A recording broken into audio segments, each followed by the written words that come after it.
सो time कम है इसलिए बिना रिवीजन के मैं आगे बढ़ रहा हूं, जल्दी से देखिए।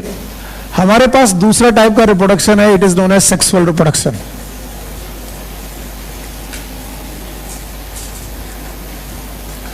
और हमने हमेशा जाना कि sexual reproduction is bye parental.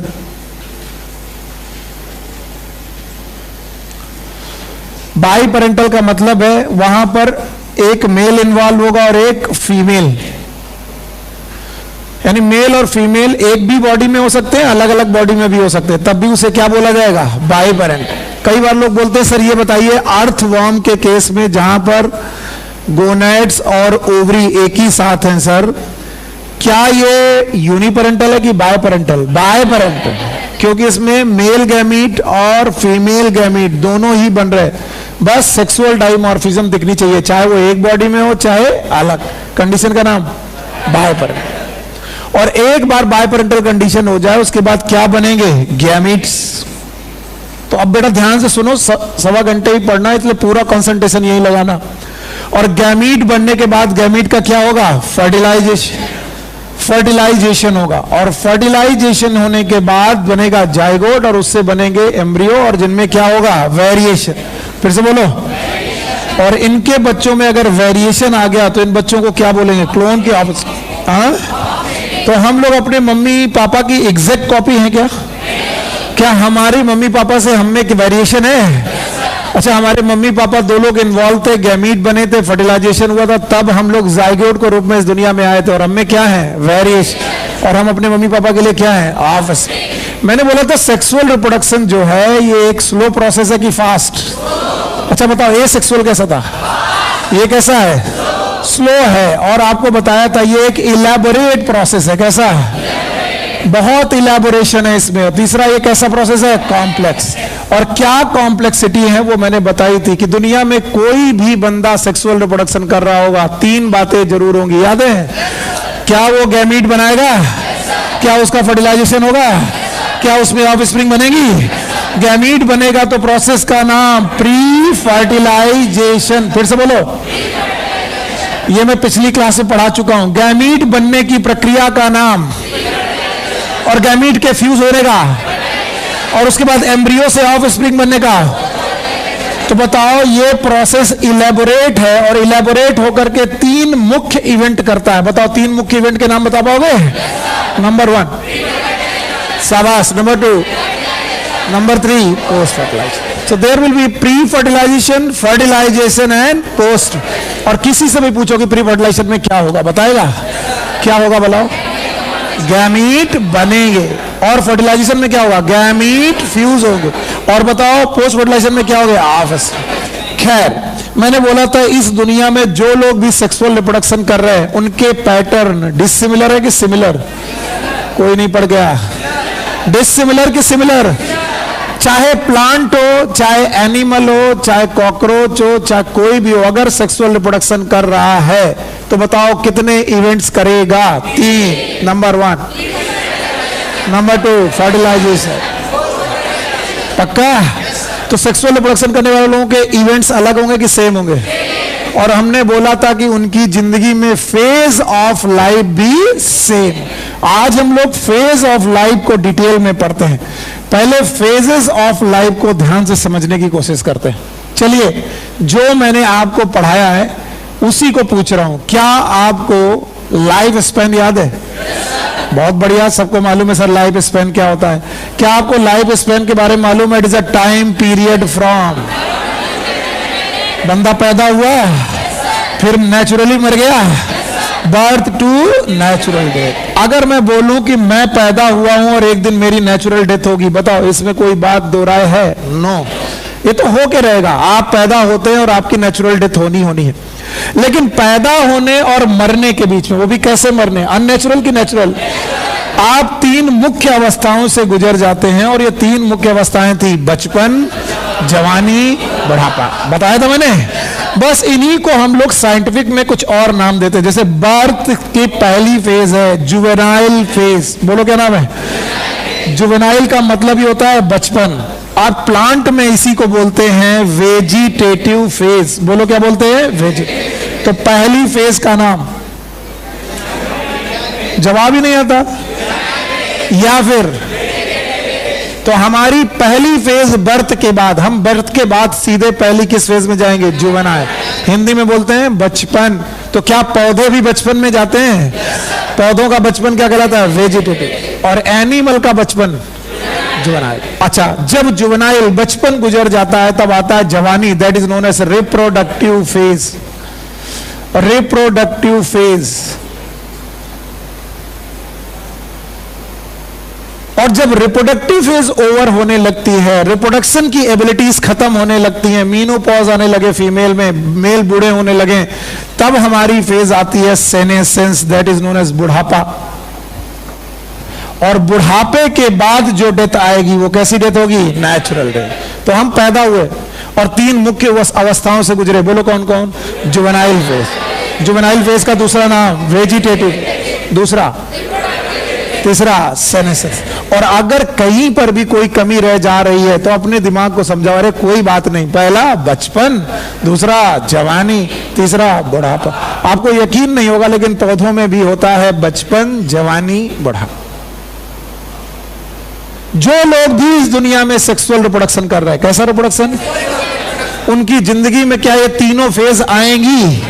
पहली फेज जुवेनाइल और वेजिटेटिव। जुवेनाइल शब्द हम लोग एनिमल्स के लिए यूज करते हैं, यानी हम एनिमल के लिए वेजिटेटिव नहीं बोलेंगे। यानी कि कोई बोले सुनील सर जब 3 साल के थे तब वेजिटेटिव फेज में थे, ऐसा बोलोगे?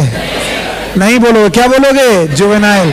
लेकिन तुम बोलोगे जब हमारा आम का पौधा बीज से निकला था तो उसमें नई नई रूट्स निकल रही थी, नई नई लीव्स निकल रही थी, बताओ वो किस फेज में था? जुवेनाइल में। वेजिटेटिव। यानी उसमें केवल क्या निकल रहा था? Root, stem, leaf. और जब तक रूट, स्टेम, लीफ बने तो कौन सा पार्ट बन रहा है? वेजिटेटिव। और जब तक वेजिटेटिव पार्ट बन रहा तो बताओ कौन सा फेज है? वेजिटेटिव। सिंपल सा। तो एनिमल में जवाब आना चाहिए, एनिमल में।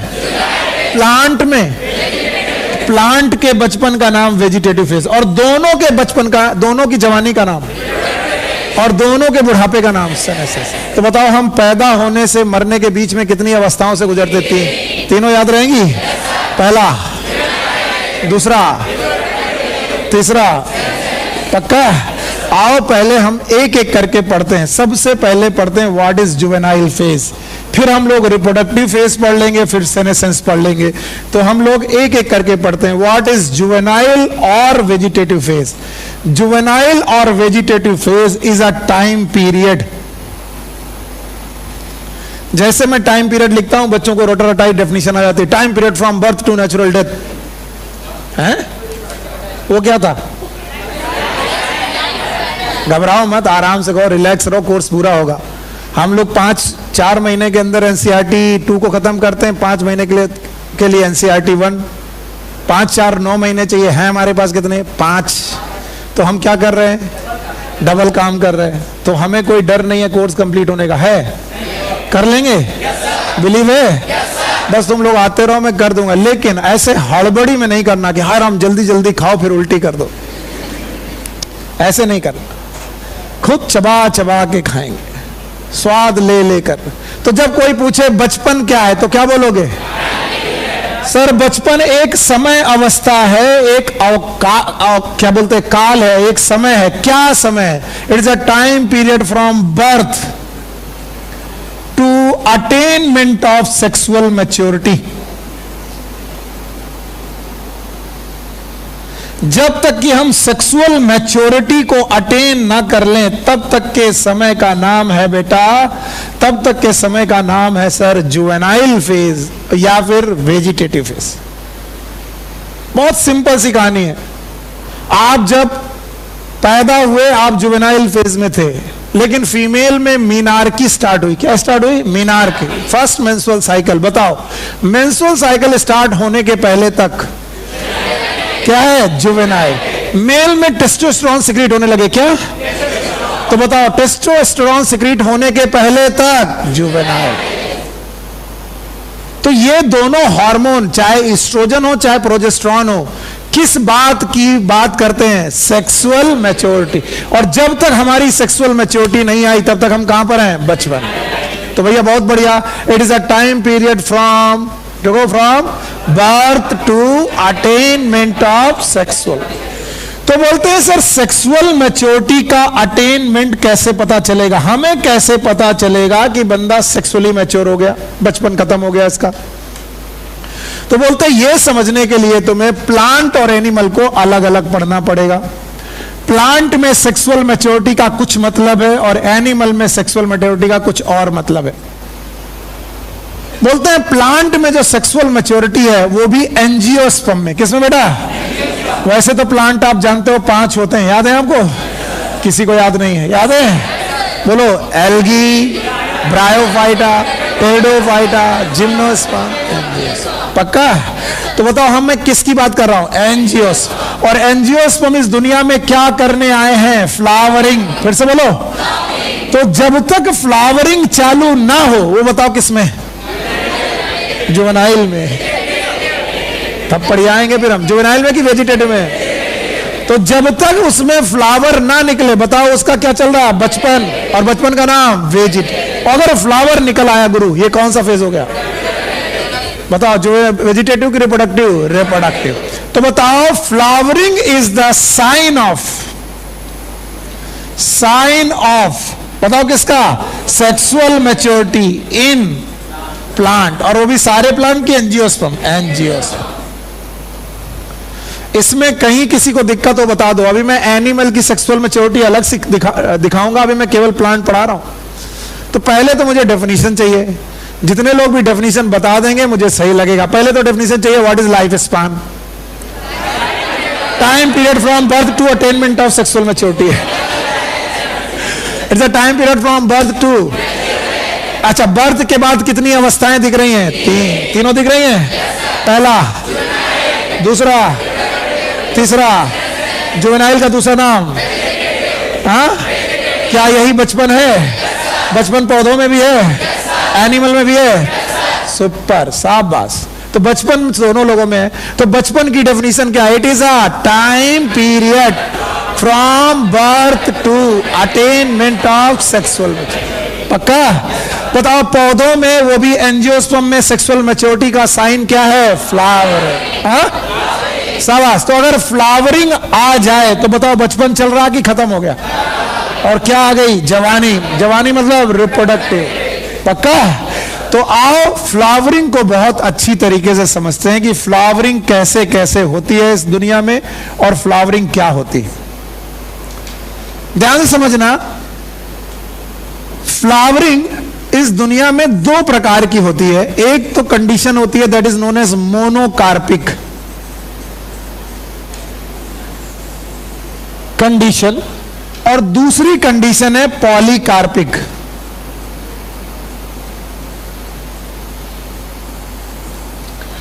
कुछ पौधे ऐसे हैं जो जिंदगी में केवल एक बार फ्लावरिंग करते हैं। How many times? पता नहीं। How many times? 1 टाइम। यानी एक बार बीज डाला तुमने। जरा देखना मैं किसकी बात कर रहा हूं, जितने लोग समझ जाएंगे अच्छा लगेंगे।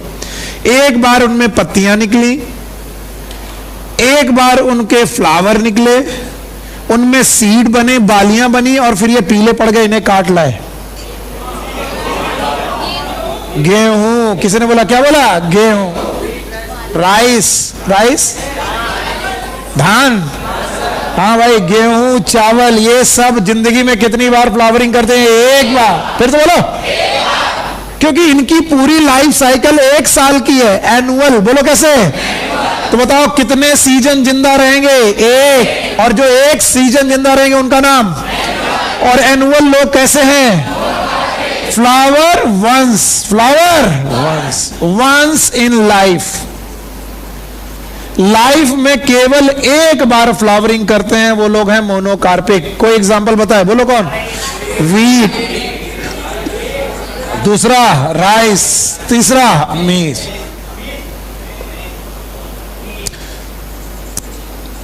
बहुत सही जवाब है।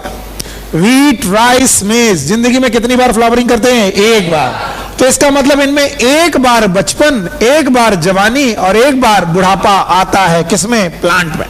देखो ये तो तुम्हें कोई किसान बता देगा कि देखो बेटा अभी अभी हमने बीज बोया है, अभी अभी हरा तना है, जब तक तना हरा है तब तक वो वेजिटेटिव फेज में है, और जैसे बालियां आने लगी, बालियां मतलब फ्लावर, इनफ्लोरेसेंस, फ्लावर और इनफ्लोरेसेंस, जैसे ही बालियां आने लगी वैसे ये किस में चला गया, रिप्रोडक्टिव। तो बताओ बालियां बार बार आती कि एक बार? अरे बार बार। तो बताओ एक बार क्या आई, वेजिटेटिव, और एक बार रिप्रोडक्टिव, और फिर पौधा पड़ जाता है पीला। कैसा? और पीले पौधे में तुम चाहे जितना खाद पानी डालो हरा होगा? इसका मतलब पौधा बूढ़ा हो गया। क्या हो गया? बूढ़ा। और बूढ़ा होने के बाद मर गया। हाँ, तो अब उसे बचे रखें कि काट दें? काट दें। तो बताओ जिंदगी में कितनी बार जवानी? एक बार। कितनी बार बचपन? एक बार। और कितनी बार बुढ़ापा? एक। बताओ वो कौन बंदा है? एनुअल। फिर से बोलो। तो एनुअल लोगों में वेजिटेटिव, रिप्रोडक्टिव और सेनेसेंस फेज, ये एनसीईआरटी लिखती है, it is very clear cut. आप साफ साफ देख के बता दोगे कि कैसा है पौधा। अभी तुमने अलग छोटी छोटी बालियां निकली, सॉरी छोटे छोटे पौधे निकले हुए, बोलो वेजिटेटिव, बालियां निकल आई, पौधा पीला पड़ गया, सेनेसेंस। ऐसे ही पौधे होते हैं बाइनियल। बाइनियल मतलब जो 2 साल में अपनी लाइफ साइकिल पूरी करते हैं। बाइनियल मतलब 1 साल की 2 साल, और जो 2 साल में अपनी लाइफ साइकिल पूरी करते हैं वो भी फ्लावर कितनी बार करते हैं? एक बार। पहले सीजन में केवल वेजिटेटिव, आवाज नहीं आ रही, पहले सीजन में, और जब एक सीजन खत्म हो गया तो उसके बाद क्या करेंगे? और फिर क्या होंगे? लास्ट में मर जाएंगे। तो बताओ एनुअल और बाइनियल में लाइफ में कितनी बार फ्लावरिंग? एक बार। तो मैं बोलूं मटर, एक बार कि 2 बार? बार बार। एक बार। गेहूं, राइस, मेज। तो ये जो लाइफ में एक बार फ्लावरिंग कर रहे हैं वो एनुअल है या फिर बाइनियल? तो जिंदा रहने के हिसाब से ये एनुअल और बाइनियल है, लेकिन फ्लावरिंग के हिसाब से मोनोकार्पिक। बहुत सारे लोग इस कहानी को समझ नहीं पाते। कई सालों से जब मैं पढ़ा रहा हूं, बच्चे कई बार मुझसे कहते हैं आपने ठीक पढ़ाया लेकिन समझ में नहीं आया। तो मैं कहता हूं फिर कैसा ठीक पढ़ाया? बताओ व्हाट इज मोनोकार्पिक? जो 1 साल जिंदा रहे, ऐसा मैंने नहीं कहा। मोनोकार्पिक का मतलब है जो एक बार फ्लावरिंग, चाहे वो 1 साल जिंदा रहे चाहे 2 साल। अच्छा, अब तुमने एक पौधा लगाया जिसका नाम है आम, मैंगो।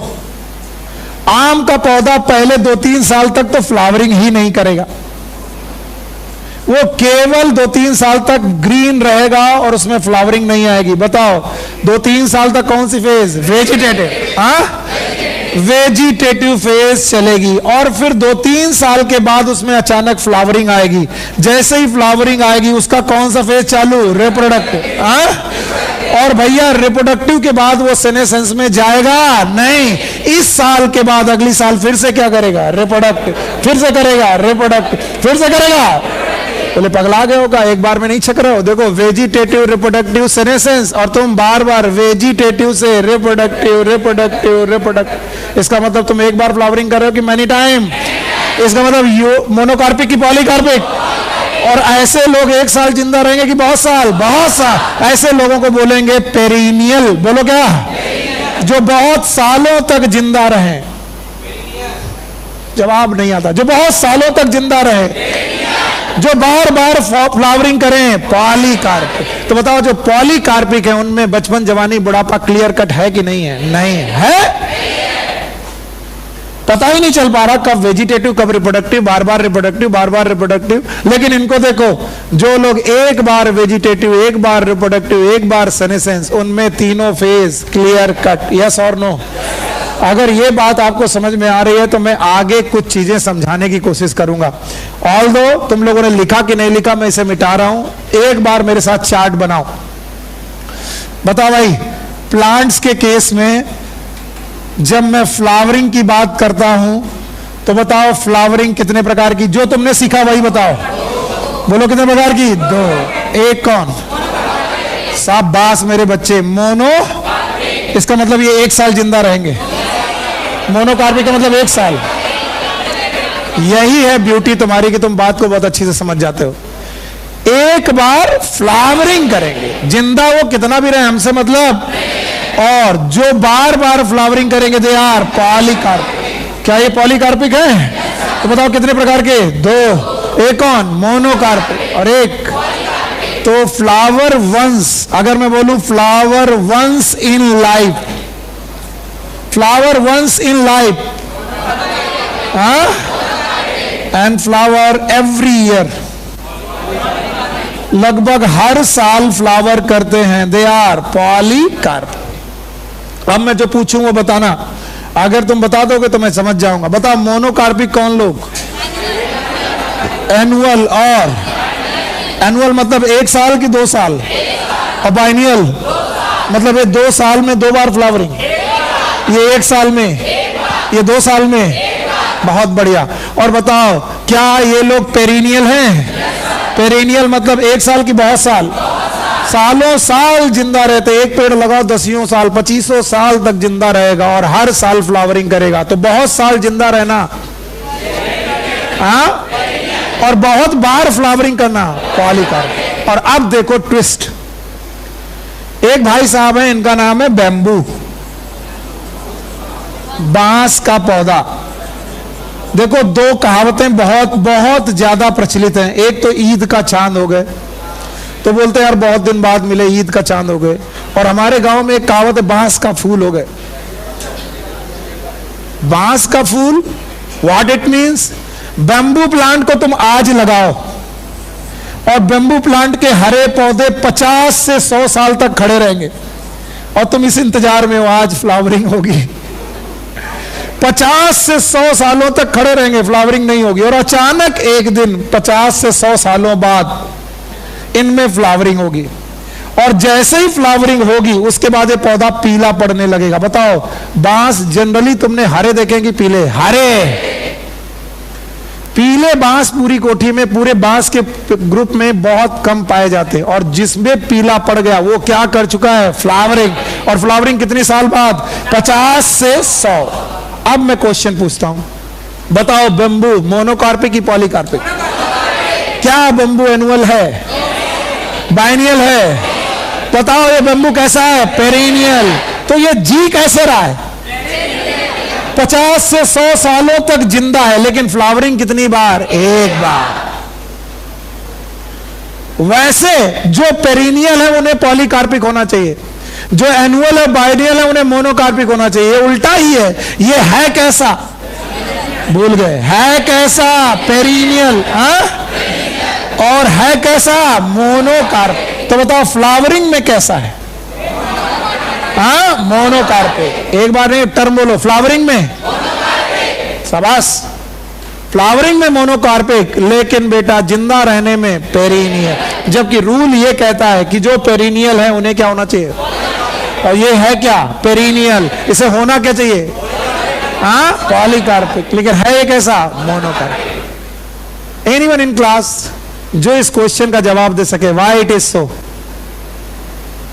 ऐसा क्यों है? You know that the family of wheat, rice and maize, this family is known as grass family. And आपको जानकर खुशी होगी कि सारी ग्रास फैमिली की रिप्रोडक्टिव एक्टिविटी एक जैसी होती है, और ये लोग लाइफ में एक बार फ्लावरिंग करते हैं। एंड बांस that is bamboo also belong to grass. तो जब फैमिली एक है तो इनके फ्लावर करने की टेक्निक भी कैसी होगी? एक। व्हीट कितनी बार? राइस, मेज, बंबू, लेकिन जिंदा एक दिन की बहुत साल, बहुत साल। ऐसे ही एक महोदय और है, इनका नाम लोग बहुत लेते हैं। इनका नाम है यस नीला कुरंजी। नीला कुरंजी। अच्छा बताओ, नीला मतलब येलो, नीला मतलब व्हाइट, ब्लू। अच्छा नीला कुरंजी, ओके। क्या इनका आपको नाम याद है बोटेनिकल? बोलो क्या नाम है? एस्ट्रोबिलंथस, एस्ट्रोबिलंथस कुंथियाना।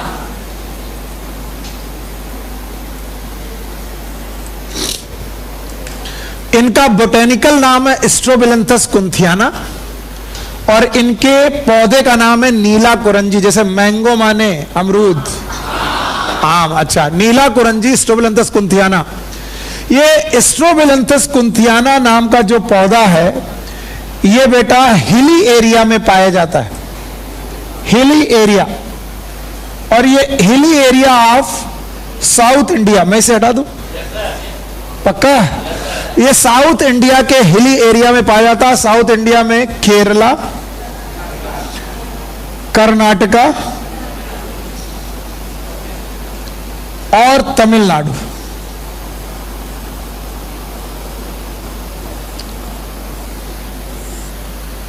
नीला कुरंजी स्ट्रोबिलंथस कुंथियाना हिली एरिया में पाया जाता है, केरला, कर्नाटका, तमिलनाडु के हिली एरिया में।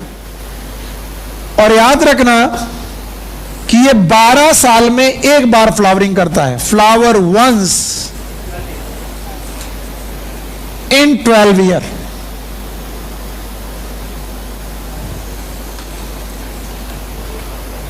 बारह साल में एक बार फ्लावरिंग करता है। और जब फ्लावरिंग करता है तो नीले फ्लावर की एकदम छटा, एकदम पूरी की पूरी पहाड़ी नीली हो जाती। इवन कर्नाटका और केरला की एक पहाड़ी है, नाम है नीलगिरी पहाड़ी। नाम सुना होगा आपने। ये जो नीलगिरी हिल्स हैं, इनमें नील का मतलब ही है बेटा नीला कुरंजी। जिस समय नीला कुरंजी की फ्लावरिंग होती है, पहाड़ियों में इन फ्लावर की एकदम कंडीशन इतना ज्यादा फैल जाते हैं, इतना ज्यादा फ्लावरिंग होती है कि पहाड़ी दूर से नीली दिखाई पड़ने लगती है। And that's why it is known as Nilgiri hills. नीला कुरंजी के बारे में बोला जाता है कि ये 12 साल में एक बार फ्लावरिंग करता है। अब कई बार बच्चे कहते हैं कि एक ही पौधा रहता है। ध्यान सुनना, और गड़बड़ कर दोगे तुम। और टीचर्स बहुत सारी बातें आपको बताते हैं, फिर आप करते क्या हो कि किस टीचर का सही माने, और इसी चक्कर में तुम सोचते हो अच्छा इन्होंने गलत पढ़ाया होगा, उन्होंने गलत पढ़ाया होगा। मैं जो बात कर रहा हूं देख के, पढ़ के बात कर रहा हूं, एक्स्ट्रा पढ़ के बात कर रहा हूं, इसलिए मैं कहीं ना कहीं से गूगल करके पढ़ रहा हूं, बता रहा हूं। तो वो क्या रहा है, जैसे ही एक प्लांट में फ्लावरिंग हुई, वो प्लांट मर जाता है और उसके फ्लावर से सीड वहीं गिर जाते हैं। अब ये सीड यहीं पर पड़े पड़े ग्रो करके नए पौधे बनाते हैं, और इन नए पौधों में फिर से कितनी साल बाद फ्लावरिंग आती है? 12। और फिर ये फ्लावरिंग करके इनके पौधे गिर जाते हैं। तो जो पौधा फ्लावरिंग करता है वो बचता है कि मर जाता है? मर जाता है। इसीलिए इन्हें बोला जाता है प्लीटेशियल्स। शिट,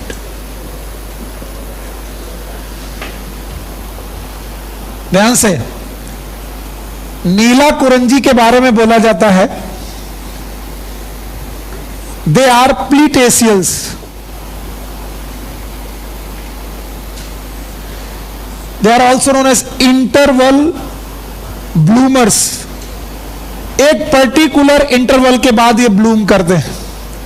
जैसे नीला कुरंजी कितने साल बाद? 12 साल बाद एक बार फ्लावरिंग करता है। लेकिन वही पौधा करता है कि दूसरे?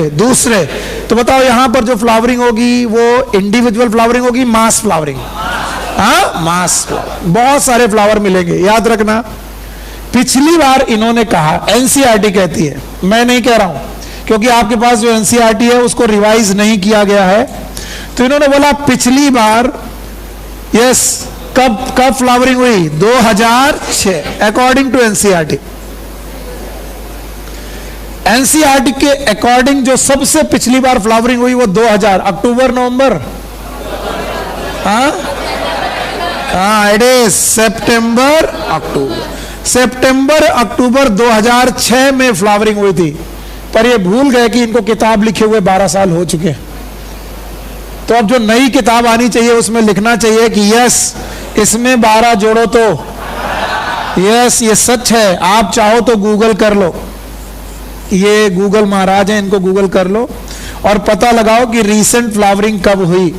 तो आपको पता चलेगा कि 2018 में फिर से फ्लावरिंग हो चुकी है।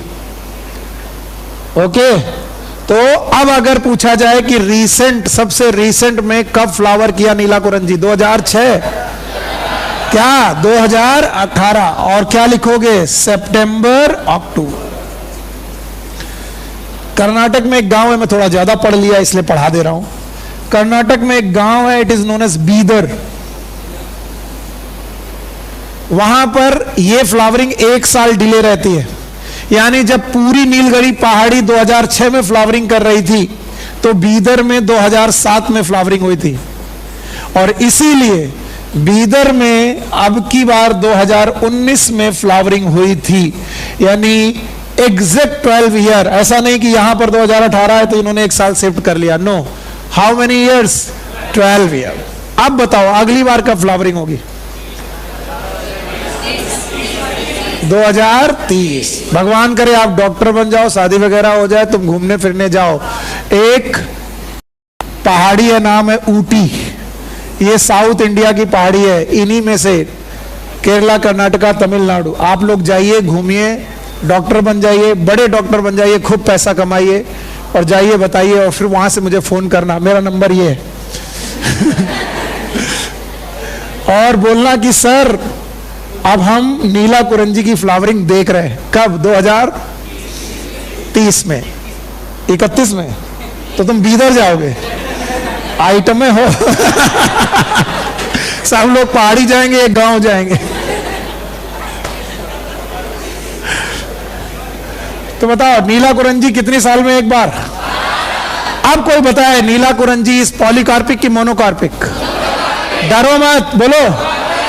अब इस पे कोई बात सुनना मत, चाहे कोई कितना भी कहे पॉलीकार्पिक, बोलोगे क्या? मोनोकार्पिक। तो बोलेंगे हर बार 12 साल बाद कैसे हो जाता? अगर मोनोकार्पिक होता तो मर जाना चाहिए। यस, वो मर जाता है, लेकिन मरने के साथ साथ उसके फ्लावर क्या बना जाते हैं? सीड। और सीड बहुत जगह उड़ते हैं कि वहीं गिर जाते हैं, तो वो सीड फिर से क्या बनाते हैं? प्लांट। और प्लांट में फिर क्या होती है? फ्लावरिंग। एग्जैक्ट कितने साल बाद? 12 साल। पक्का? तो ये रही नीला कुरंजी और बेम्बू प्लांट की कहानी जो आपकी बुक में दी गई है। अगर आपको दी गई है तो मुझे बताओ, व्हाट इज जुवेनाइल और vegetative phase? It is a time period from birth to attainment of sexual maturity. Plant में, वो भी एंजियोस्पर्म में, सेक्सुअल मैच्योरिटी कैसे पता चलेगी? फ्लावरिंग कितने प्रकार की? बोलते रहो एकदम। कितने प्रकार की?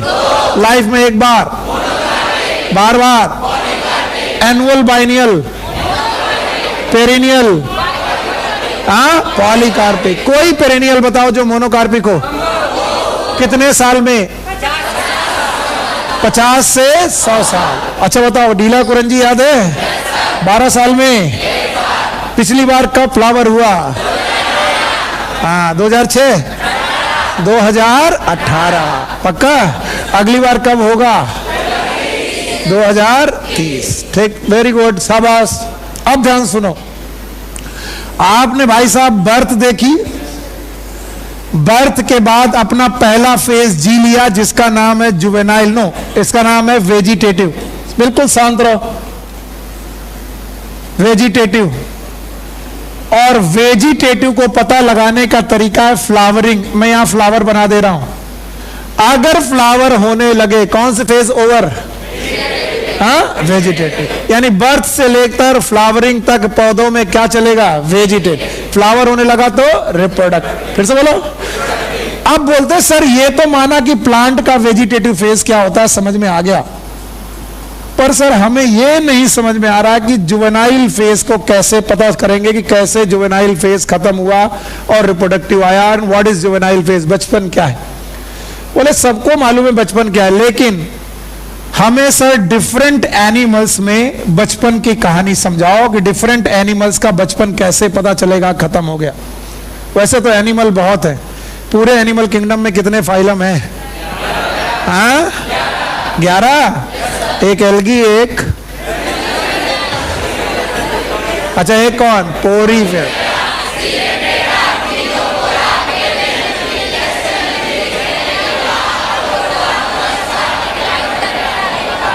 शाबाश शाबाश, बहुत बढ़िया। अब ध्यान सुनो, इन एनिमल में से एक है कॉर्डेटा। बोलो कौन है? और जब हम बात करेंगे तो अपने जैसे लोगों की बात करेंगे। हम लोग नॉन कॉर्डेटा की कॉर्डेटा, और कॉर्डेटा में भी 5 लोग। एक है मछली, बोलो कौन? फिश। दूसरा एम्फीबिया, फिर से बोलो। वेरी गुड, शाबाश। फिर वहां मेरे बच्चों मजा आ गई। रेप्टाइल्स, रेप्टाइल्स के बाद बर्ड्स, बर्ड्स के बाद मैमल, जिनमें मेमोरी ग्लैंड है वो लोग। पक्का? ये जो मैं बात कर रहा हूं एक्सेप्शन में नहीं, जनरल बात कर रहा हूं। फिश से लेकर बर्ड तक दे आर ओवी पैरस। बोलो क्या? Oviparous. Thank you very much. और mammal generally they are viviparous, जो बच्चों को पैदा करें। हाँ? और जो अंडों को पैदा करें। क्या मछली के अंडे होंगे? मेढक के, सांप के और चिड़िया के। अच्छा, अंडा खाना किसने लोगों ने चालू कर दिया? कोरोना पीरियड में तुम अंडा खा रहे हो? कोरोना खत्म? अरे वाह। अच्छा ठीक है, कोई बात है, हमसे क्या लेना, तुम जो कुछ खाओ, आदमी खा जाओ, हमें क्या है। Fish, amphibia, reptile, birds and mammal में ये कौन है और ये कौन है? तो बोलते हैं अगर एनिमल ने एग लेइंग शुरू कर दी है। क्या शुरू कर दी है? Egg laying. तो इसका मतलब हम लोग किसकी बात नहीं कर रहे? किसकी बात नहीं कर रहे हैं? मैमल। किसकी नहीं कर रहे? हम किसकी बात कर रहे हैं? Fish, amphibia, reptile, bird. पक्का? अगर बेटा एनिमल ने अंडे पैदा करना चालू कर दिया है, बताओ क्या बीत गया? क्या आ गया? Reproductive phase. और उन्होंने यहीं से एक एग्जाम्पल उठाया है, एनसीईआरटी ने, घर जाके पढ़ना जरूर। बोलते हैं बर्ड्स के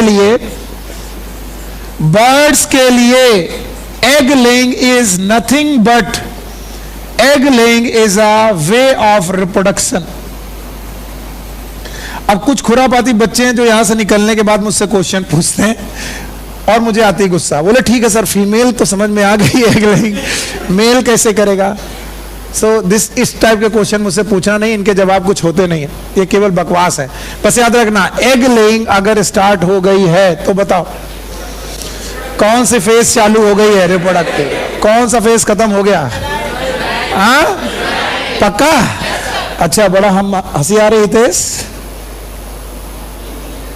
ये हंस रहा है। तुम्हारा भी ऑमलेट बनाए हम, अंडे कहीं के। इधर देखो। तो बताओ बर्ड्स अगर एग लेइंग करना चालू कर दें तो क्या हो गया? रिप्रोडक्शन। याद रखना, बर्ड्स जो एग लेइंग करती हैं वो होती है सीजनल। कैसी होती है? सीजनल। बताओ, सीजनल का मतलब है ये रिप्रोडक्शन 365 दिन करती है कि एक सीजन में, और इसीलिए इन्हें बोलते हैं सीजनल ब्रीडर। बोलो क्या है? तो एक समय था कि सर्दियों के पहले मुर्गियां अंडे दिया करती थी, तब हम लोग ऑमलेट खाते थे। पर आजकल तुम किसी भी मौसम में अंडा मांगो, मिलेगा? जनवरी फरवरी से लेकर दिसंबर तक किसी भी मौसम में आप अंडे मांगो, मिलेगा? इसका मतलब या तो मुर्गियों ने अपना ब्रीडिंग पैटर्न बदल दिया है। ऐसा है क्या? क्या वो सीजनल से कॉन्टिन्यूअस ब्रीडर हो गई हैं? नो। तो फिर ऐसा क्या हुआ? ऐसा इसलिए हुआ कि मुर्गियों को हमने रखा है कैप्टिविटी में। ये शब्द एनसीईआरटी में लिखा मिलेगा। किस में रखा है? कैप्टिविटी। कैप्टिविटी का मतलब है उनके नेचुरल एनवायरनमेंट से उन्हें दूर रखें, और इस कैप्टिविटी के दौरान हम इन्हें हार्मोनल टैबलेट्स खिला रहे, हार्मोन टैबलेट्स खिला रहे। मुर्गियों को पता नहीं चल पा रहा कि वो जो दाने खा रही हैं गेहूं के, या जो दाने वो खा रही हैं बाजरे के, उन दानों में हार्मोन टैबलेट मिली हुई है, मिक्स है। और इन हार्मोन टैबलेट्स की वजह से उन्होंने एग लेइंग शुरू कर दी, एग लेइंग शुरू कर दी। बताइए, इस एग लेइंग में मेल का इन्वॉल्वमेंट है कि नहीं है? नहीं है। इसका मतलब इस एग को बनाने में ओनली फीमेल। इसका मतलब ये egg laying is not a reproduction, it is a exploitation. ये एक प्रकार का मुर्गियों का शोषण है, एक्सप्लॉयटेशन है। और जो हम लोग कॉमर्शियल कर रहे हैं, यानी हम लोग अपना पैसा कमाने के लिए एक्सप्लॉयटेशन कर रहे हैं। ये बात लिखी है कि मुर्गियों को कैप्टिविटी में, उनको बंद करके, उनको पोल्ट्री फार्म में बंद करके, हार्मोन टेबलेट खिला करके, उनका एक्सप्लॉयटेशन करके उनसे एग लेइंग करा रहे हैं। और ये egg laying is not the reproduction, इसका रिप्रोडक्शन से लेना देना नहीं। इसीलिए आपको दो तरीके के अंडे मार्केट में मिलेंगे। जितने लोग भी अंडे खाते हैं प्लीज हाथ उठाएं, ये कोई पाप नहीं है, मैं भी खाता हूं। गुड। इसीलिए मार्केट में दो तरीके के अंडे मिलेंगे, एक बोलेंगे देसी और विदेशी नहीं है। एक है फार्म का अंडा। फार्म मतलब पोल्ट्री फार्म, फार्म का मतलब पोल्ट्री। अच्छा, ये फार्म का अंडा है जो पूरे साल मिलता है, लेकिन देसी अंडा केवल जाड़े में मिलता है। देसी अंडा इज दैट अंडा which is due to breeding condition. कौन सी कंडीशन? ब्रीडिंग। यानी ये जो देसी अंडे हैं इनमें मेल और फीमेल दोनों इन्वॉल्व हैं, इनका रिप्रोडक्शन से लेना देना है। और जो फार्म के अंडे हैं they are nothing but simple egg. खैर आप समझोगे नहीं, फिर भी मैं पढ़ाने की कोशिश कर रहा हूं। एक मेल भाई साहब है और एक फीमेल है। मेल ने स्पर्म, फीमेल ने ओवा, ये बनाया और दोनों फ्यूज हुए, नाम हुआ जाइगोट। बोलो क्या हुआ? ये बताओ, एन की टू एन, गैमीट, एन की टू एन, जाइगोट। और इस 2n जाइगोट के ऊपर कैल्शियम कार्बोनेट की कवरिंग आ गई। किसकी कवरिंग आ गई? कैल्शियम। और इसी को तुम अंडा बोलते हो। तो अंडा इज नथिंग बट जाइगोट।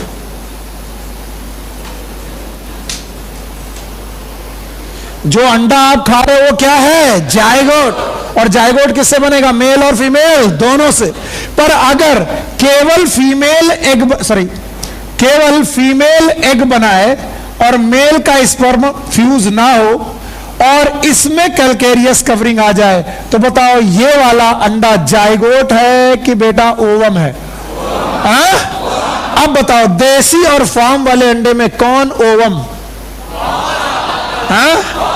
और कौन है जाइगोट?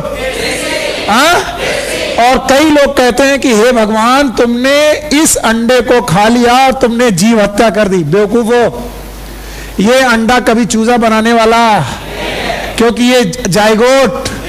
कुछ सोच रहे होंगे पार्थिनोजेनेसिस भी तो हो सकती है। पार्थिनोजेनेसिस हमेशा तो याद रखना, ये जो फार्म का अंडा है इसमें कभी चूजा नहीं बन सकता, नेवर। हाँ, जो देसी अंडा है वो चूजे में कन्वर्ट हो सकता है, क्योंकि वो क्या है? जाइगोट। और इसलिए एक लड़ाई चालू हुई कि अंडा खाना वेज है कि नॉन वेज। टाइम वेस्ट नहीं करना चाहते हैं भगवान, 7 बज गया। बताओ जल्दी पूछो, अंडा खाना वेज है कि नॉन वेज? हाँ, अच्छा, कौन अंडा नहीं खाता? वेरी गुड बिटिया, खड़ी हो। छी, अंडा खाना वेज की नॉन वेज?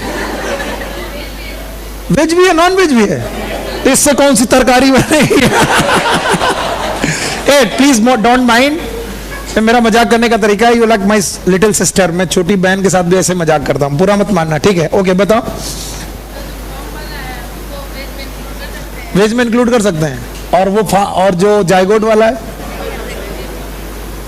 तो ऐसी कौन सी जगह पर कौन से पेड़ से निकलता है? वेज मतलब वेजिटेटिव, वेजिटेटिव मतलब वेजिटेबल का मतलब क्या होता है बेटा? कोई मुर्गी वेजिटेबल पर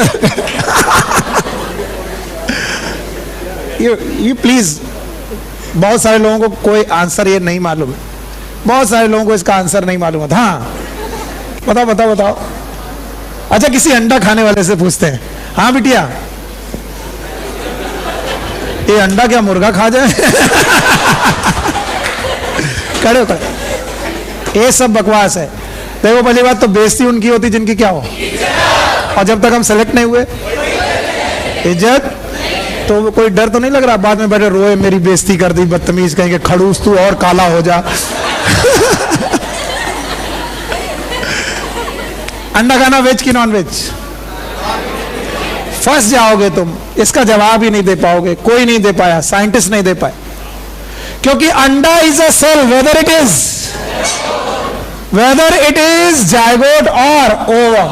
अंडा एक कोशिका है। क्या है? कोशिका। और अगर कोशिका खाना नॉन वेज है, क्या है? तो आपको मालूम है मिल्क पीते हो आप, क्या पीते हो? मिल्क। और मिल्क मेमरी ग्लैंड से आता है। किससे? और मेमरी ग्लैंड की बहुत सारी सेल टूट के मिल्क में आती हैं। It is apocrine gland. कैसी ग्लैंड? और एपोक्राइन ग्लैंड वो ग्लैंड होती हैं जो अपने सिक्रीशन के साथ टूट जाती हैं। तो बताओ, मिल्क के साथ बहुत सारी कोशिकाएं तुम सुड़क जाते हो, पी जाते हो, तो बताओ बहुत सारी कोशिकाएं खा गए तुम, और वो भी प्लांट की एनिमल की। और मैंने एक कोशिका खाई जिसका नाम, और मैं नॉन वेजिटेरियन हो गया, और तुम 50 कोशिकाएं पी गए तुम। अगर अंडा खाना नॉन वेज है तो मिल्क पीना भी। कुछ लोग कहते सर हम तो मिल्क भी नहीं पीते, तो हम कहेंगे पगला गए, पहले आधे घंटे के अंदर तुम्हें नॉन वेजिटेरियन बना दिया गया था। यस और नो? पहले आधे घंटे के अंदर मम्मा ने आपको अपना ब्रेस्ट मिल्क दिया था, हम सबको हमारी माँ ने ब्रेस्ट मिल्क दिया था, और हमें मिल्क मिला था, और माँ की साथ में माँ की कुछ ग्लैड सेल्स मिली थी। हम वेज थे कि नॉन वेज? नॉन। इसका मतलब अंडा खाना अगर नॉन वेज है तो किसी भी सेल को खाना, और कोई ना कोई नॉन वेज खा ही चुका है, क्योंकि तुमने मिठाई खाई होगी, पक्का। इसलिए चालाक वैज्ञानिकों ने 3 शब्द बनाए। हरी सब्जियों को वेजिटेरियन बोलो, क्या? मांस को, किसको? मांस मतलब फ्लैश, इसको बोला नॉन वेजिटेरियन। बोलो, क्या बोला? और इसके बीच में एक तीसरा शब्द मिला, एगिटेरियन। बोलो, क्या नाम है? अंडा खाने वाले लोग। बोलो, कौन? एक कौन और एक कौन? ये हो गए 3। फिर आते हैं चौथे लोग, मौका टेरियन। जैसा मौका वैसा टेरियन। हमारे कॉलेज में 2 ग्रुप था, नॉन वेज वाले वेज को पसंद नहीं करते थे, वेज वाले नॉन वेज को नहीं पसंद करते थे। मैं चुपचाप रहता था। उन्होंने पनीर बनाई, सुनील भाई तुम तो नॉन वेज नहीं खाते हो ना। पनीर मिल गई, उधर मुर्गा बन रहा, तू वेज खाता है? नहीं, मैं तो। एक दिन दोनों मिल गए, ये वेजिटेरियन है, वो कह रहा नहीं ये नॉन वेजिटेरियन है। उसे बोला तुम क्या हो? हमने कहा मौका टेरियन। जैसा मौका, पक्का। चलो भाई हटाते हैं इसे। तो बर्ड्स अगर क्या करने लगे? बर्ड्स अगर क्या करने लगे? एग ले। अगर बर्ड्स एग लेइंग करने लगे तो बताओ क्या आ गया? क्या खत्म हो गया? हाँ? और अंडा करना ये कॉन्टिन्यूअस प्रोसेस है कि सीजनल? तो क्या साल में एक बार होता है? पर अगर अंडा बार बार हो रहा है तो ये सीजनल नहीं है, ये कॉन्टिन्यूअस। और ये रिप्रोडक्शन है कि exploitation?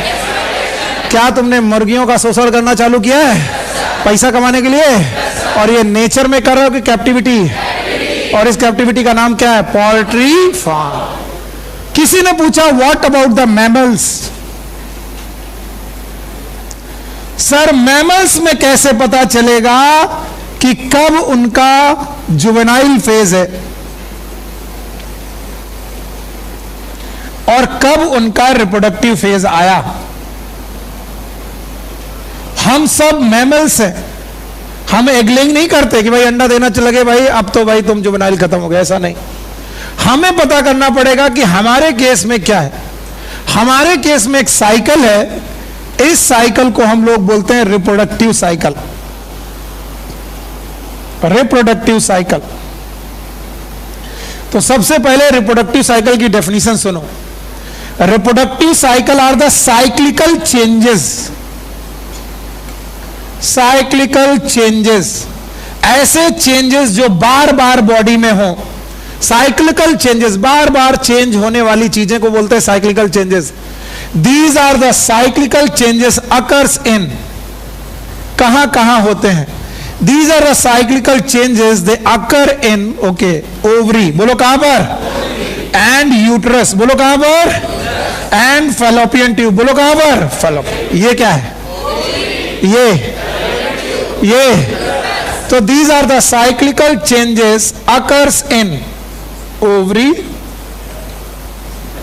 fallopian tube and uterus, and sometime in hormones also। यानी हॉर्मोन्स भी बार बार चेंज होंगे, उनका कंसंट्रेशन कम या ज्यादा होगा। सो बोलते हैं मैमल्स में उनकी बॉडी में कुछ साइक्लिकल चेंज होते हैं। और बॉडी में किस जगह पर साइक्लिकल चेंज होते हैं? नाम बोलो। Ovary, fallopian tube, uterus and hormones. इन सब जगहों पे साइक्लिकल चेंज होते हैं तो पैदा होती हैं रिप्रोडक्टिव साइकिल्स। क्या पैदा होती हैं? और ये रिप्रोडक्टिव साइकिल्स होती हैं दो प्रकार की। One is known as menstrual cycle, menstrual cycle, और दूसरी तरीके की साइकिल है, these are known as estrous cycle.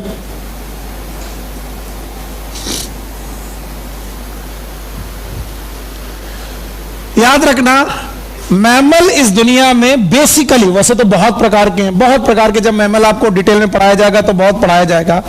Basically mammals दो प्रकार के हैं। एक को हम लोग बोलते हैं प्राइमेट्स, और दूसरे तरीके को बोलते हैं नॉन प्राइमेट्स। तो पहले प्राइमेट और नॉन प्राइमेट का मतलब समझिए। जो बंदर हैं या बंदर जैसे दिखते हैं वो हैं primates. Monkey, apes and human. Monkey, apes और human, they are primate, and all other they are non primates, जिनके पास मेमोरी ग्लैंड है। चलो भाई, मैं ऐसे ही पूछ रहा हूं। भेड़ देखिए, सीप, बताओ, गोट प्राइमेट की नॉन प्राइमेट? काऊ, बफलो, बर्ड्स। हाँ, किसकी बात चल रही है? मैमल, कुछ भी बुलवाओ। तो भैया देख लो, इसके अलावा कैमल, बाकी जितने भी मैमल जिनके पास भी मेमोरी ग्लैंड है, उन मेमोरी ग्लैंड में अगर इन्हें बोलते हैं नॉन प्राइमेट्स। बड़ी खूबी है, ईश्वर ने जब भी हम लोग को बनाया बहुत खूबसूरत तरीके से बनाया। प्राइमेट्स में जो रिप्रोडक्टिव साइकिल्स पाई जाती हैं, these are known as menstrual cycle, and these menstrual cycle are known as continuous cycle. ये कभी बंद नहीं होगी जब तक कि मेनोपॉज ना आ जाए।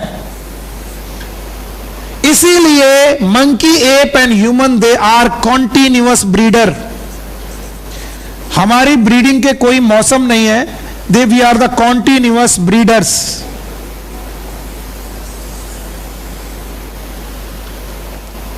लेकिन नॉन प्राइमेट की खास बात है, इनमें ब्रीडिंग सीजन पाए जाते हैं,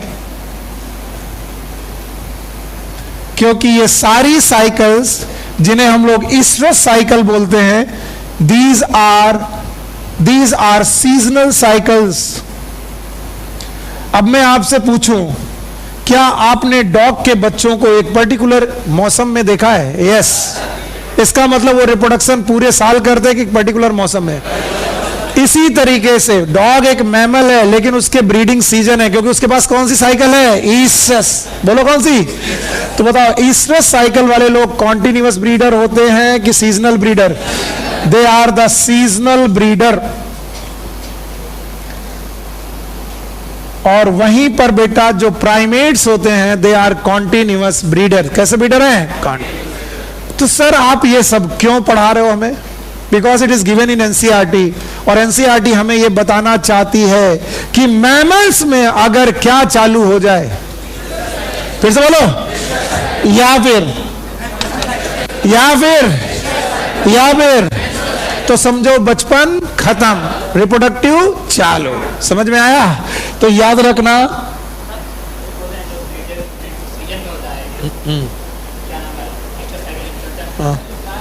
हाँ, वेरी गुड। ईस्ट्रस में भी सीजनल, में भी पीरियोडिक, ये भी कॉन्टिन्यूअस नहीं है, पीरियोडिक। और इस पीरियोडिक कंडीशन को बोलते हैं हीट पीरियड। कौन सा बोलो? और हीट पीरियड का कोई मौसम नहीं होता है, depend upon the cycle itself. समझ गए? तो बफलो और काऊ में दे आर पीरियोडिक ब्रीडर। कैसे बेटा? पीरियोडिक, सीजनल नहीं। कैसा? पीरियड। तो बोलो दोनों में डिफरेंस क्या है? सीजनल का मतलब एक पर्टिकुलर वेदर, और पीरियोडिक का मतलब एक पर्टिकुलर पीरियड के बाद। सीजन से मतलब नहीं, गर्मी में भी सर्दी में भी पर्टिकुलर पीरियड के बाद, और इनमें एक पीरियड आता है that is known as heat period, और वो होता है इनका पीरियड जिस समय पर ये ब्रीडिंग करते हैं। अच्छा, हमारे केस में ऐसे हीट पीरियड या सीजनल पीरियड नहीं आते। हमारे केसेस में केवल और केवल 28 डेज की साइकिल्स होती हैं जो वेरी कर सकती हैं 2 या 3 दिन, कम या ज्यादा, और ये साइकिल कॉन्टिन्यूअस होती है। इनका पीरियड से कोई लेना देना नहीं, इनका वेदर से कोई लेना देना नहीं। तो याद रखना, मेंस्ट्रुअल साइकिल इज कॉन्टिन्यूअस और सीजनल, कॉन्टिन्यूअस, और मेंस्ट्रुअल में भी सीजनल, में भी पीरियोडिक। सीजनल और पीरियोडिक में डिफरेंस फिर भी नहीं आया। सीजनल का मतलब एक पर्टिकुलर सीजन में, जैसे dogs just before the autumn, autumn मतलब पतझड़ के समय पर, सर्दियों के ठीक पहले ये ब्रीडिंग करना चालू करते हैं, और प्रेगनेंसी और डिलीवरी होने के बाद सर्दियों में, अभी तुम देखोगे सर्दियों में डॉगीज के छोटे छोटे बच्चे आ जाएंगे, तो बच्चे आज पैदा हुए, इसका मतलब इनकी ब्रीडिंग पहले हो चुकी है। समझ गए? सर्दियों में डॉग के बच्चे आ रहे हैं, इसका मतलब सर्दियों में ब्रीडिंग चल रही? नो, ये पहले हो चुकी है।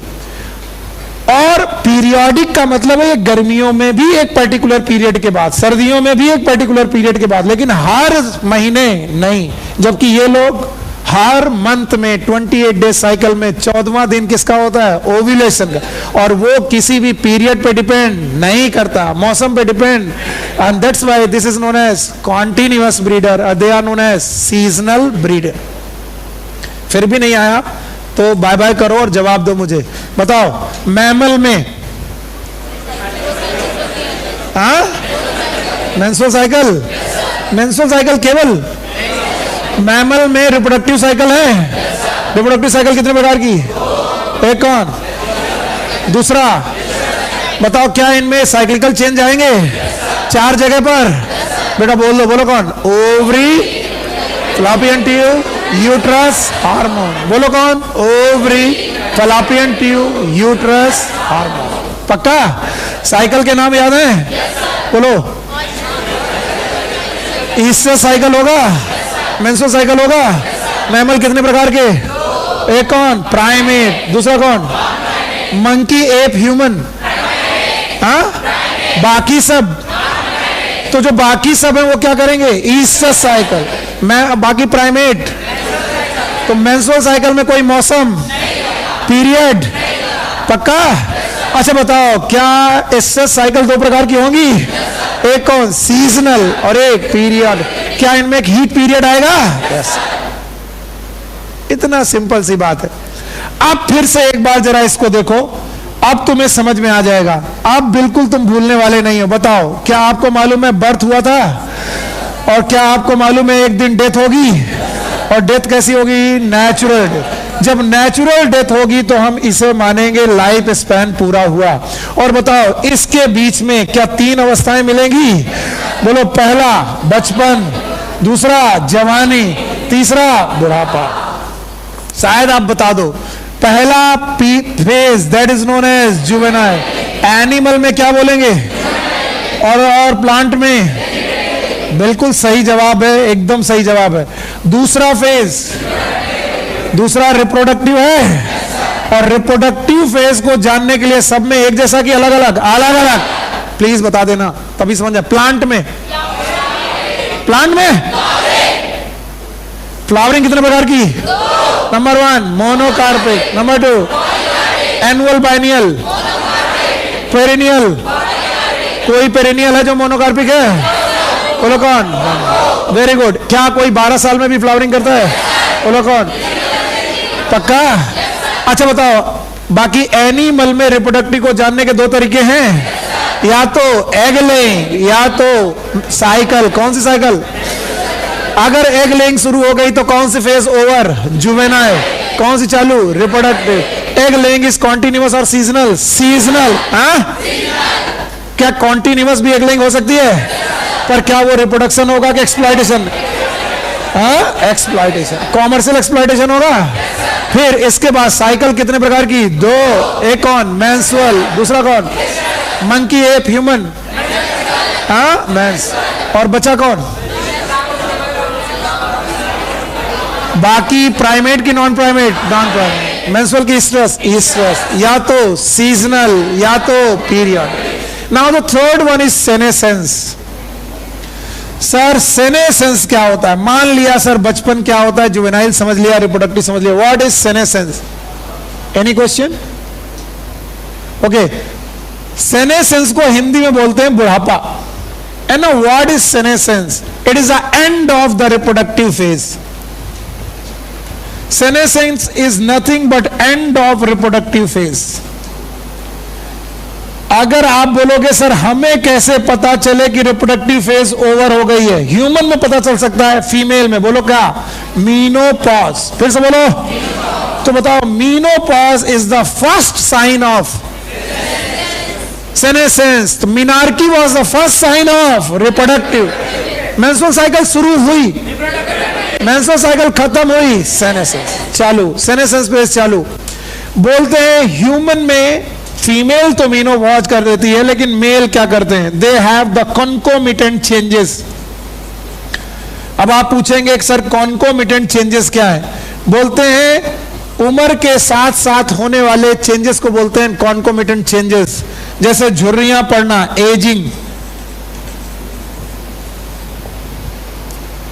एजिंग होना, yes, slowing of the metabolism, आपकी मेटाबॉलिज्म धीरे धीरे स्लो होने लगे।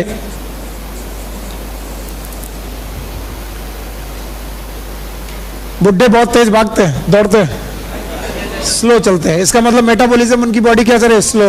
आए दिन बोलते हैं यार कुछ खा लिया, इनडाइजेशन। अपना सोचो, तुम पत्थर खा जाओ वो पच जाए, और खाते भी हो, चाउमीन के साथ 2 पत्थर निकल ले गए, पच गए। लेकिन अगर दादू जी ने कुछ खा लिया उल्टा सीधा तो 4 दिन से जेलूसिल एमपीएस मांग रहे हैं, कोई डाइजीन दे दो। इसका मतलब उनकी मेटाबॉलिज्म फास्ट हो गई कि स्लो? स्लो। तो ये कंकोमिटेंट चेंजेस आ जाएंगे तो सेनेसेंस हो जाएगा। और कहते हैं senescence will lead to death. ये बुढ़ापा ही आपको एक दिन मृत्यु की तरफ ले जाता है। एंड ऐसी डेथ को एंजॉय करना चाहिए। यस, लोग कहते हैं नहीं, death can not be enjoyed. पक्के बच्चे ध्यान से सुनो, जैसे तुमने एंजॉय किया है अपना जुवेनाइल फेज, जैसे तुम एंजॉय कर रहे हो अपना रिप्रोडक्टिव फेज, वैसे मैं अपना एंजॉय कर रहा हूं। हाँ सर, वो तो गए बुढ़े, सेनेसेंस। और मैं क्या एंजॉय करूंगा?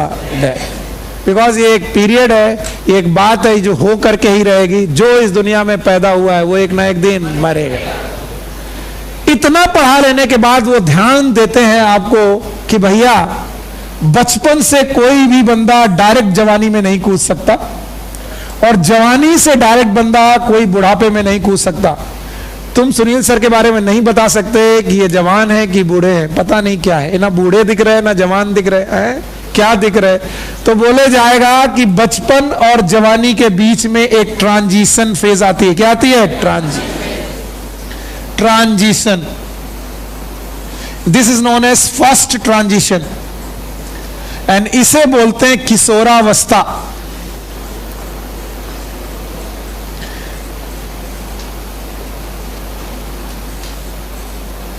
First transition.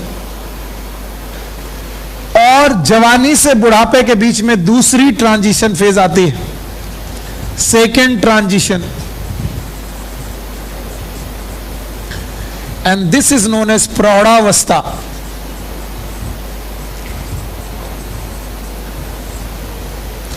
ये मैं केवल आपको समझाने की बात कर रहा हूं। बचपन से कोई डायरेक्ट जवान नहीं होता। बचपन से पहले आप किशोर होते हैं, फिर जवान होते हैं, और जवान से सीधे बुढ़ापा नहीं होते। जवान के बाद आप प्रौढ़ होते हैं, फिर बूढ़े होते हैं। सो बोलते हैं फर्स्ट ट्रांजिशन और सेकेंड ट्रांजिशन फेजेस भी आती हैं। तो 3 फेजेस हैं और 2 ट्रांजिशन फेजेस हैं। अब कोई जवाब दे पाएगा? यस, पहली फेज जुवेनाइल, दूसरी, तीसरी। बताओ, जुवेनाइल और रिप्रोडक्टिव के बीच की फेज? हाँ, फर्स्ट। और रिप्रोडक्टिव और सेनेसेंस के बीच में सेकेंड। और बोलते हैं जितनी भी ट्रांजिशन फेजेस हैं they are controlled by hormones and environments. Hormone and environment.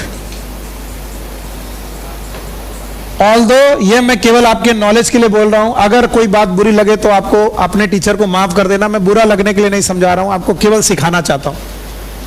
You know that our first menstrual cycle is known as menarche. You know that once बहुत पहले ये मिनार्की की एज 16 ईयर मानी जाती थी। दैट्स वाई ज्यादातर movies में जो गाने हैं वो 16 साल की वाली उम्र, लाइक दैट, इस तरीके के गाने बनते हैं। That's just because of menarche. Now this menarche has shifted towards to 12 years. ज्यादातर समय पे 13 से 14 साल की मिनार्की चल रही है। ऐसा क्या हुआ? क्या हम स्पीसीज के रूप में अलग हो गए? नो। हमारा क्या बदल रहा है? एनवायरमेंट। आज हम ज्यादा फोकस्ड हैं लोगों पे। क्या देख रहे हैं? पहले किसी को मालूम ही नहीं होता था। 10-12 साल तो लोग अपनी लड़के बनियान निक्कर में गुजार देते थे, तब समझ में आता था अरे यार कुछ गड़बड़ हो रहा है। आज बच्चा 3 साल का, 2 साल का, उसे सेंस है कि उसे कैसे रहना। इसका कारण है बहुत सारा ग्लोबलाइजेशन, बहुत सारी मूवीज, बहुत सारा गूगल, बहुत सारे इंटरनेट्स। तो आप जैसा देखेंगे अपने चारों तरफ, आपकी बॉडी वैसे रिएक्ट करेगी। और चूंकि आपके चारों तरफ का एनवायरनमेंट बदल रहा है, इसलिए आपके हार्मोन सिक्रीशन का तरीका भी वही है कि बदल रहा है। तो आपको मालूम है बचपन से जवानी में 2 हार्मोन बढ़ जाते हैं। वन इज मेल में टेस्टोस्टेरोन और फीमेल में ईस्ट्रोजन। तो बताओ बचपन में ये हार्मोन थे कि नहीं थे? नहीं थे। लेकिन जैसे ये सिक्रीट होने लगे, पहली ट्रांजिशन फेज होने लगी, और यही दोनों हार्मोन नीचे होने लगते हैं, गिरने लगते हैं जब क्या आता है? बुढ़ापा। क्यों? क्योंकि बेटा मीनोपॉज आने लगी, और मीनोपॉज आने लगी तो बताओ मेंस्ट्रुअल साइकिल रही कि खत्म हो गई? खत्म हो गई। और मेंस्ट्रुअल साइकिल खत्म हो गई तो हार्मोन धीरे धीरे कम होने लगे। One thing more, just for knowledge, आप अपने मम्मा पापा से बहुत ज्यादा लड़ाई मत किया करो, क्योंकि वो किस फेज में जा रहे हैं? सेनेसेंस। और उनके हार्मोन्स बहुत तेजी से बदल रहे। जब आपके हार्मोन्स बदल रहे थे, उन्होंने आपकी हर उल्टी सीधी बात मानी है। आप गुस्सा हो जाते थे, नहीं पढ़ना मुझे, फिर भी वो पढ़ाते, बेटा पढ़ लो कोई बात।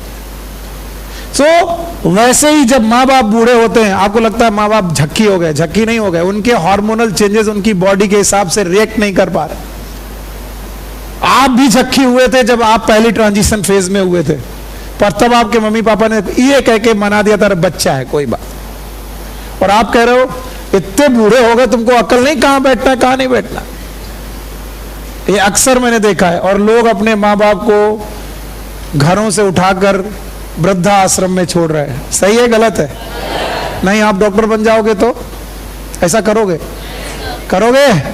नहीं करना, ये गलत है। तो याद रखना, ट्रांजिशन फेज कोई भी हो, whether it is first transition phase और second transition phase, it is controlled by hormones and environment. Got it?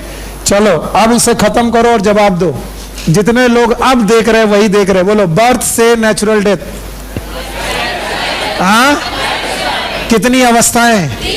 पहला और वेजिटेटिव, दूसरा, तीसरा वेजिटेटिव, जुवेनाइल और रिप्रोडक्टिव के बीच में पहली ट्रांजिशन फेज है, और यहां पर दूसरी ट्रांजिशन फेज। और इनके बारे में सब कुछ समझ पाओगे? आप ध्यान सुनो। इवेंट्स इन सेक्सुअल रिप्रोडक्शन, जाना है भैया? एक तो लेट क्लास मिलती है, चलो 2 मिनट पढ़ लो। तो हम लोगों ने क्या कहा था? जो लोग भी सेक्सुअल रिप्रोडक्शन करेंगे उनकी जिंदगी में फेज ऑफ लाइफ एक जैसी होंगी, और जो लोग भी सेक्सुअल रिप्रोडक्शन करेंगे उनकी जिंदगी में इवेंट्स ऑफ सेक्सुअल रिप्रोडक्शन भी एक जैसे ही होंगे। घबराओ मत, छोड़ रहे ऐसे मुंह बना रहे कि पता नहीं क्या हो रहा। याद रखना, 3 तरीके के मेन इवेंट्स हैं जो चल रहे हैं लाइफ में, जो लोग भी सेक्सुअल रिप्रोडक्शन कर रहे हैं। आपने मुझे सिखाया था, मैं उन्हें एक बार फिर से बोल दे रहा हूं। The main event is fertilization. फिर से बोलो।